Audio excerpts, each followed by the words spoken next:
आमच्या उल्हास माझा न्यूज चॅनलला सबस्क्राईब करा, बेल आयकॉन दाबा आणि पहा उल्हास माझाच्या बातम्या सर्वात आधी आपल्या मोबाईल स्क्रीनवर. कल्याण नगर मार्गावरील शहाड रेल्वे उड्डाणपुलावर खड्ड्याचे साम्राज्य. खड्ड्यातून मार्ग काढताना अनेक मोटारसायकल सवारांचा होत आहे अपघात, तर वाहन चालकांना करावा लागत आहे वाहतूक कोंडीचा सामना.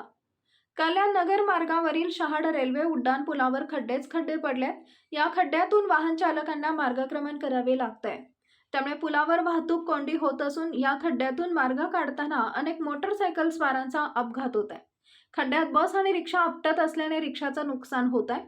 कल्याण मुरबाड मार्गे पुढे माळशेज घाट मार्गे नगरकडे जातो, त्यामुळे हा मार्ग तसेच त्यावरील शहाड रेल्वे उड्डाणपूल हा महत्त्वाचा आहे. या पुलावर पावसाळ्यात खड्डे पडल्यात, तर पुलावरील गर्डर देखील बाहेर आलेले आहेत. खड्डे आणि गर्डरचे झटके खात वाहन चालकांना प्रवास करावा लागतोय. त्यामुळे सकाळ सायंकाळ वाहन चालकांना पुलावर वाहतूक कोंडीचा सामना करावा लागतोय. तर या खड्ड्यातून मार्ग काढताना अनेक मोटारसायकल स्वारांचा अपघात देखील होत आहे. खड्ड्यात बस आणि रिक्षा आपटत असल्याने गाड्यांचं नुकसान होत असून काही रिक्षा चालकांना कंबरदुखीचा देखील त्रास सुरू झालाय. पुलाला पत्र्याचं संरक्षण कठडे असले तरी पुलाखालून कल्याण कसारा रेल्वे मार्ग गेलाय.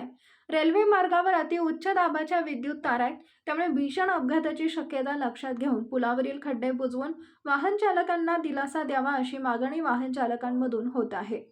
सार्वजनिक बांधकाम खात्याचंही या पुलावरील खड्डे भरण्याकडे दुर्लक्ष होत आहे. माझं नाव कृष्ण सुरेराव आहे. मी मारळमध्ये राहतो. माझं ह्या रस्त्यावरून रोजच्या 5 ते 6 फेऱ्या होत्या दिवसामध्ये. हा रस्ता आहे ना, दर पावसाळ्यामध्ये याला भरपूर खड्डे पडलेले असतात. गव्हर्नमेंट काय करतं आहे, शासन काय करतं आहे की ह्या रस्त्यावरती नुसते खडी आणून टाकतात, तर ते टेम्पररी होते आणि भर पाण्यामध्ये टाकतात. त्यामुळे ते परत गाड्या आल्या की ती खडी परत निघून जाते पूर्णपणे आणि परत तो खड्डा आहे ना जसा जसा भरला तो. जेव्हा 2-3 दिवस पाऊस मोकळा होतो त्या टायमाला या खड्ड्यामध्ये आहे ना एकतर चांगल्या प्रकारची डांबर टाकली पाहिजे, ज्यामध्ये डांबराचं प्रमाण जास्त आहे अशी डांबर या खड्ड्यामध्ये टाकली पाहिजे, जेणेकरून ती आहे पावसामध्ये निघली जाणार नाही. तर हा या ठिकाणी रोजचे आहेत ना स्कूटीवाले, रिक्षावाले मोठे मोठे खड्डे पडले. स्कूटीवाले अक्षरशः पडतात आणि जेव्हा खूप पाणी पडतो, जास्त पाणी पडतो, त्यावेळेस काय होतं आहे की ह्या खड्ड्यामध्ये पाणी भरते आणि नागरिकांना तो खड्डा दिसला जात नाही. आणि स्कूटीची चाकं टायर छोटा असल्याकारणाने काय होतं आहे त्यांचा तोल बसत नाही, पटकन ते खड्ड्यात पडून बाजूला पडतात.